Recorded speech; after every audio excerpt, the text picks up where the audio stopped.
Hi hello friends, welcome back to our channel. ఇక అమర్ అయితే మనోహరికి తెలియకోకుండా గుజరాత్కి వెళ్ళి రణ్వీర్ని కలుస్తాడు కదా. ఒక్కసారిగా రణ్వీర్ అయితే, అమర్ గారు నిన్న వచ్చి ఇప్పుడు నన్ను కలుస్తున్నారా? ఏంటండి ఇదంతా కూడా, ముందు ఇలా వచ్చి కూర్చోండి అని చెప్పేసి, ఏ పని మీద వచ్చారు అని అనటంతో, మీ హెల్ప్ ఒకటి కావాలండి. ఎందుకంటే ఇక ఎవ్రీ ఇయర్ ఇక్కడ సామూహిక వివాహాలు జరిపిస్తారంట కదా. ఇక 7 years బ్యాక్ కూడా సామూహిక వివాహాలు జరిగాయి. ఆ ప్లేస్లో మనోహరి ఉంది. సో ఆ రిజిస్ట్రేషన్స్, మనోహరి అక్కడ ఎందుకు ఉంది, ఇవన్నీ తెలుసుకోవటం కోసం మీ హెల్ప్ కావాలి అని అనడంతో, సరే అయితే 5 minutes వెయిట్ చేయండి, నేను ఇప్పుడే ఫ్రెష్ అయ్యి వచ్చేస్తాను అని చెప్పేసి రణ్వీర్ లోపలికి వెళ్ళి మనోహరికి, నా ఇంట్లో ఇప్పుడు ఎవరున్నారో తెలుసా, అమరేంద్ర వచ్చాడు. ఎందుకోసం వచ్చాడో తెలుసా? 7 years బ్యాక్ గుడిలో సామూహిక వివాహాలు జరిగినప్పుడు నిన్ను అక్కడ ఎవరో చూశారని చెప్పారంట. ఇప్పుడు అర్థమైందా? నీ మీద అనుమానంతో ఎంక్వైరీ చేయడానికి అమర్ గుజరాత్కి వచ్చాడు అని చెప్పేసి చెప్పడంతో ఒక్కసారిగా మనోహరి షాక్ అయిపోతుంది. ఏంటి, అమర్ ఢిల్లీకి వెళ్తానని చెప్పి నా గురించి ఎంక్వైరీ చేయడానికి గుజరాత్కి వెళ్ళాడా? ఏదో ఒకటి నువ్వే చేసి అమర్ని మళ్ళీ తిరిగి హైదరాబాద్కి పంపించేసే రణ్వీర్, నీకు పుణ్యం ఉంటుంది అని చెప్పేసేసి అంటూ ఉండగా, ఇక నాకేమీ తెలీదు, అమర్ నా హెల్ప్ కోరటానికి వచ్చాడు, నాకు వీలైనంత వరకు, నా మీద అనుమానం రానంత వరకు నేను హెల్ప్ చేస్తూనే ఉంటాను అని ఫోన్ పెట్టేసి ఇక ఫ్రెష్ అయ్యి, అమర్ గారు పదండి వెళ్దాం అని చెప్పేసి ఇక వీళ్ళందరూ కూడా కలిసి మ్యారేజ్ సర్టిఫికేట్స్ ఇవన్నీ కూడా ఏ టెంపుల్లో అయితే మ్యారేజ్ జరిగిందో ఉంటాయి కదా, సో అక్కడికైతే బయలుదేరుతారు వీళ్ళందరూ కూడా. ఇక మనోహరి ఒకటే కంగారు పడిపోతూ ఉంటుంది, టెన్షన్ పడిపోతూ ఉంటుంది. ఇంట్లో ఉన్న వినోద్ ఫోన్లో ఉన్న వాటినన్నీ కూడా చూసుకుంటూ అప్పుడే లోపలికి వెళ్తూ ఉండగా మనోహరి టెన్షన్ పడిపోవటం కనిపిస్తుంది. ఇదేంటిది, మనోహరి గారు ఇంతలా భయపడిపోతున్నారు, ఇంతలా కంగారు పడుతున్నారు, ఏమై ఉండొచ్చు అని చెప్పేసేసి ఇక వినోద్ అనుకుంటూ ఉండగా, అయినా తనకేమైనా ప్రాబ్లం ఉంటే తానే చెప్తుంది కదా అని చెప్పేసి వినోద్ అయితే లోపలికైతే వెళ్ళిపోతాడు. ఇక్కడేమో బాగి ఇంట్లో వర్క్స్ అన్నీ చేసుకుంటూ బట్టలు అవి ఇవి బయట ఆరేస్తూ ఉంటుంది. ఇక అక్కడేమో అమర్ వాళ్ళందరూ కూడా మొత్తానికి అయితే మేనేజర్ని అయితే కలుస్తారు. 7 years బ్యాక్ రిజిస్ట్రేషన్స్ అన్నీ కూడా కావాలి అని చెప్పడంతో, ఓకే సార్, ఒక్క నిమిషం వెయిట్ చేయండి అని చెప్పేసి లోపలికి వెళ్ళి, సార్ 7 years బ్యాక్ ఈ గుడిలో సామూహిక వివాహాలు జరిగినప్పుడు ఎవరెవరికి జరిగినాయి ఏంటి సర్టిఫికేట్స్ అన్నీ కూడా మేము ముందు పెట్టాను, చూసుకోండి సార్ అని చెప్పడంతో, థ్యాంక్ యూ సో మచ్ అని చెప్పేసేసి అవర్ మొత్తం అన్నికి సర్టిఫికేట్స్ అన్నీ కూడా ఓపెన్ చేస్తూ ఉంటారు. అందులో పెళ్లి కొడుకు పెళ్లి కూతురికి మ్యారేజ్ సర్టిఫికేట్స్ ఉంటాయి కదా, ఇక వన్ బై వన్ వెళ్తూ ఉంటాయి. ఒక్కసారిగా ఇక వెంటనే అక్కడ మనోహరి ఏం చేస్తుంది, అమర్ని ఇప్పటికిప్పుడు పిలిపించాలంటే ఏం చేయాలి అని చెప్పేసేసి, ఒకవేళ బయలుదేరిపోయి ఉంటాడా అని చెప్పి మళ్ళీ రణ్వీర్కి కాల్ చేయడంతో, నన్నేం చేయమంటారండి, పరిస్థితి చేజారిపోయింది, అయినా నేను పని మీద గుడిలోకి ఒక రిజిస్ట్రేషన్స్ గురించి వచ్చాం, వాటిని చెక్ చేస్తున్నాం, ఇప్పుడు మాకు డిస్టర్బెన్స్ చేయకండి అని ఫోన్ అయితే పెట్టేస్తాడు. అమ్మో, ఇప్పుడు అమర్ అక్కడే ఉన్నాడా? ఆ డాక్యుమెంట్స్ ఓపెన్ చేస్తే రణ్వీర్కి నాకు పెళ్ళైపోయిందన్న విషయం ఈజీగా అర్థమైపోతుంది. కాబట్టి నేను అయితే ఏదో ఒకటి చెయ్యాలి అని అటు ఇటు చూస్తూ ఉండగా మిస్ అమ్మ బట్టలు ఆరేస్తూ ఉంటుంది. ఇక వెంటనే ఎస్, ఇదే కరెక్ట్ టైం అని చెప్పేసి ఆయిల్ డబ్బా తీసుకొని వచ్చేసేసి ఇక చక్కగా మిస్ అమ్మ నడుచుకుంటూ వచ్చే ప్లేస్లో ఆయిల్ వంపేసేసి అక్కడి నుంచి మనోహరి వెళ్ళిపోతుంది. ఇక వెంటనే బాగి మొత్తం వర్క్ అంతా అయిపోయిన తర్వాత లోపలికి వస్తూ ఉండగా ఆయిల్ లీక్ అవటంతో, ఆయిల్ మీద కాలు వేయటంతో ఒక్కసారిగా కాలు జారి పడిపోతుంది. ఇక వెంటనే అమ్మా అని గట్టిగా మిస్సమ్మ అరవటంతో క్షణం కూడా ఆలోచించకుండా మనోహరి మిస్సమ్మను వెళ్ళి కాపాడుకోకుండా, మనోహరి క్షణం కూడా ఆలోచించుకోకుండా అమర్కైతే కాల్ చేస్తుంది.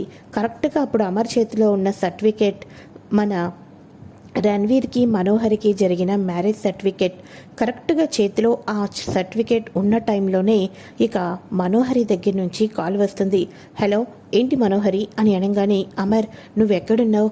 బాగి ఒక్కసారిగా కింద పడిపోయింది, ఏదో జరిగింది, పాపం నొప్పి అని ఏడుస్తుంది, చాలా పెద్ద గాయమే తగిలినట్టుంది, నువ్వు అర్జెంటుగా రావాలి అమర్ అని అనగానే, అవునా, సరే అయితే రాతోడ్ అర్జెంటుగా ఫ్లైట్ బుక్ చేయి, మనం అర్జెంటుగా హైదరాబాద్కి వెళ్ళాలి అని అనగానే, ఏమైంది సార్ అని అనగానే, ఇక బాగి కింద పడిపోయిందంట, నడవలేకపోతుందంట, నొప్పితోటి బాధపడుతుంది అని చెప్పడంతో, అవునా సార్, సరే అయితే అని చెప్పేసి రణ్వీర్ గారు, ఈసారి మళ్ళీ మీ దగ్గరికి వచ్చినప్పుడు తప్పకుండా కలుస్తాం, ఇప్పుడు అర్జెంటుగా వెళ్ళాలి అని అనగానే, ఓకే అండి, ఓకే అని చెప్పేసేసి ఇక వెంటనే ఆ డాక్యుమెంట్ని కూడా ఇక వెంటనే తాను కింద పడిపోయినట్టుగా చేసి ఆ డాక్యుమెంట్ని రణ్వీర్ అయితే తీసుకుంటాడు. Thank you so much sir అని చెప్పేసి డాక్యుమెంట్స్ చూపించిన వాళ్ళకు కూడా చూపించేసి అమర్ వాళ్ళని అయితే పంపించేస్తాడు. ఆ మనోహరి బాగీని ఏదో చేసినట్టు ఉంది. మనోహరి ప్లాన్ ఇదంతా కూడా. ఏదైతే ఏమి, ఈసారికి మనోహరి అమర్ చేతిలో నుంచి తప్పించుకుంది. కానీ అమర్ వేసే వలలో ఈసారి మనోహరి తప్పకుండా చిక్కుకుంటుంది అని చెప్పేసి రణ్వీర్ మనసులో అనుకుంటూ ఉంటాడు. ఇక ఇదిలా ఉండగా అక్కడ ఉన్న ఇంట్లో ఉన్న వాళ్ళందరూ కూడా ఇక మన భాగ్య దగ్గరే ఉంటారు కదా. ఇక ఫ్లైట్ అయితే ఇక ల్యాండ్ అవుతుంది. ఆ తర్వాత రణ్వీర్ అమర్ వాళ్ళు ఇక రాతోడు వాళ్ళు ఇంటికైతే వచ్చేస్తారు.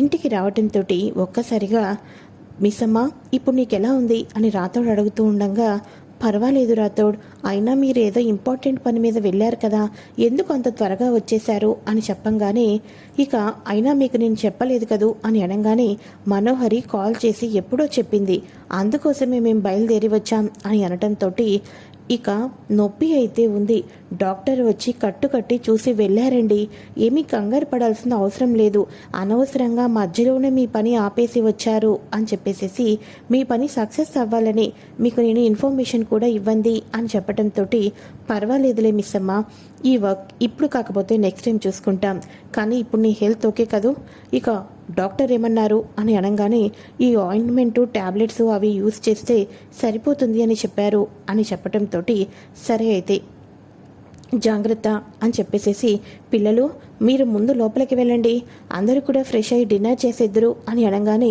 అలాగే అనామిక అని చెప్పేసి అంటూ ఉండగా, ఇక వెంటనే అనామిక ఇప్పుడు కింద పడిపోయినా సరే ఇప్పుడు ఆయన భాగ్యకి మంచిగా సేవలు చేస్తారు, ఇది చాలు నాకు అని మనసులో అనుకుంటూ ఉంటుంది.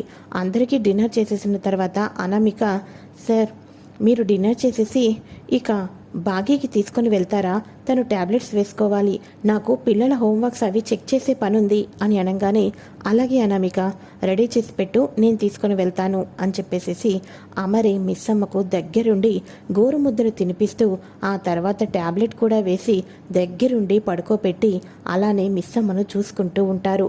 అరుంధతిని కాపాడుకోలేకపోయాను బాగి, కానీ నిన్ను మాత్రం కాపాడుకుంటాను అని చెప్పేసి అలానే చూసుకుంటూ నిద్రపోతూ ఉంటారు. ఇక మార్నింగ్ అవుతుంది. మార్నింగ్ అవ్వంగానే అనామిక గదిలోకి వచ్చేసరికి కిచెన్లోకి ఇక బాగి టిఫిన్స్ అన్నీ రెడీ చేసి ఉంచుతుంది. ఇక వెంటనే, ఏంటి బాగి, టిఫిన్స్ నేను చేస్తాను కదా, ఎందుకని చెప్పేసి కాళ్ళ నొప్పితో నాకన్నా ముందే లేచి కిచెన్లోకి వచ్చేసావు అని అనగానే, ఏమీ లేదక్క, పిల్లలకి నా చేతి బ్రేక్ఫాస్ట్ బాగా అలవాటైపోయింది, అందులోనూ కూడా ఎవరెవరికి ఏమేమి ఇష్టం అన్నది కూడా నాకు తెలుసు కదా, అందుకోసమే చేశాను అని అనగానే, నేను చేస్తాను కదా, లేకపోతే ఇంట్లో ఆంటీ కూడా ఉన్నారు కదా అని అనగానే, ఏమోనక్క, పిల్లలు వేరే వాళ్ళు బ్రేక్ఫాస్ట్ చేస్తే అంత తృప్తిగా తినరు, ఇప్పుడు నువ్వు చేసిన బ్రేక్ఫాస్ట్ తినివేస్తారు, కానీ వాళ్ళు హ్యాపీనెస్గా ఉండరు, అంత ఇష్టంగా తినరు, వాళ్ళ ఇష్టం వాళ్ళ సంతోషమే అక్క నాకు కావాలి, వాళ్ళ సంతోషం కోసం ఏదైనా చేస్తాను, వాళ్ళ సంతోషం కోసం నేను ఇలాంటి చిన్న చిన్న బ్రేక్ఫాస్ట్ చేయకపోవటానికి పెద్ద ఆశ్చర్యం ఏముందక్క అలా మాట్లాడుతున్నావు, ఈ కాళ్ళనొప్ప ఈ బ్రేక్ఫాస్ట్ చేయకపోయినంత మాత్రాన తగ్గుతుందా చెప్పు, చేసినా తగ్గదు, చేయకపోయినా తగ్గదు, డాక్టర్ ట్యాబ్లెట్స్ ఇచ్చారు కాబట్టి ఆ వేసుకుంటేనే తగ్గుతుంది అని చెప్పడంతో, సరే అయితే ఇక అయిపోయింది కదా, మిగతా వర్క్ నేను చూసుకుంటాను, వెళ్ళి నువ్వు ఫస్ట్ కూర్చో అని చెప్పేసేసి పిల్లలు బ్రేక్ఫాస్ట్ రెడీ అని చెప్పేసి అందరినీ పిలుస్తూ ఉంటుంది అనామిక. అయితే ఈ డిస్కషన్ అంతటినీ కూడా వినోద్ అయితే వింటాడు. వినోద్ వినేసిన తర్వాత ఒక్కసారిగా షాక్ అయిపోతాడు. తినేమో నొప్పితో కూడా భరించి పిల్లలకి ఇష్టమైనవన్నీ కూడా అంత నొప్పిలో కూడా ఇక అంజలి పాపకొకటి, ఇక ఈ రకంగా ఇంతమందికి ఇన్ని బ్రేక్ఫాస్ట్ చేసింది, అంత ప్రేమ లేకపోతే ఇలా చేస్తారు, అందులోనూ కూడా కాలు నొప్పి వచ్చిన టైంలో, అంటే మనోహరి చెప్పిందంతా అబద్ధమా, అన్నయ్య అంత ఈజీగా ఎవరిని నమ్మడు కదా, తిని చూస్తుంటే పిల్లల మీద ఎంతగానో ప్రేమ చూపిస్తుంది, మనోహరి గారు అదంతా కూడా అబద్ధమని చెప్తున్నారు, కానీ ఇప్పుడు నేను చూసిందంతా కూడా నా కళ్ళతో చూశాను. కాబట్టి ఇక తనలో మాటల్లో నిజమైన ప్రేమ అయితే నాకు కనిపించింది. కానీ తను మోసం చేయొచ్చు కదా. కాబట్టి మనోహరి గారి మాటలు నిజమా, లేకపోతే ఇంట్లో అన్నయ్య పెళ్లి చేసుకున్న ఈ బాగీ మాటలే నిజమా, మనోహరి రాంగ్ ట్రాప్లో ఏమైనా పెట్టేస్తుందా అన్నది తెలుసుకోవాలి అంటే ఇక మనోహరి గారికి ఆరో వదినకు కామన్ ఫ్రెండ్ అయిన చిత్రతోటి నేను తప్పకుండా ఫ్రెండ్షిప్ చేయాలి. అప్పుడే నాకు ఎవరి గురించైనా నిజాలు తెలుస్తాయి అని చెప్పేసి మనసులో వినోద్ అయితే అనుకుంటూ ఉంటాడు. సార్, నాకెందుకనో అనుమానంగా ఉంది సార్ అని చెప్పేసి అనగానే, అవును రాథోడ్, నాకు అనుమానంగానే ఉంది. ఎందుకంటే మనం గుజరాత్ వెళ్తున్నామన్న విషయం ఎవరో మనోహరికి లీక్ చేశారు. ఇక మనోహరి ఏం చేయాలో తెలుసుకోలేక కావాలని ఇదంతా చేసింది. ఇక మిస్ అమ్మ కానీ ఇంట్లో వాళ్ళు కానీ ఎవరు ఫోన్ చేయకపోయినా మనోహరి ఫోన్ చేసి ఇమీడియట్గా బయలుదేరి వచ్చేయమని చెప్పింది అని అనగానే, అవును సార్, ఇంకా మన మిస్ అమ్మ తనంతట తనే కాలు జారి పడిపోయిందో, లేకపోతే మనోహరి గారే కావాలని చెప్పేసేసి పడేటట్టు చేశారో ఎవరికి తెలుసు అని అనగానే, చూడు రాథోడ్, మనోహరి దగ్గర ఏదో తెలియని నిజం ఉంది, దాచిపెడుతుంది. అదేంటో మనం తెలుసుకొని తీరాలి. అందులోనూ కూడా జైల్లో ఉన్న బాబ్జీ గారు ఇక అనాథాశ్రమానికి వెళ్ళి అంజలి పాప గురించి ఆరా తీశాడు. అసలు వాడు ఎందుకని చెప్పేసేసి అంజలి పాప కోసం ఆరా తీశాడు. ఇవన్నీ మనం తెలుసుకొని తీరాలి.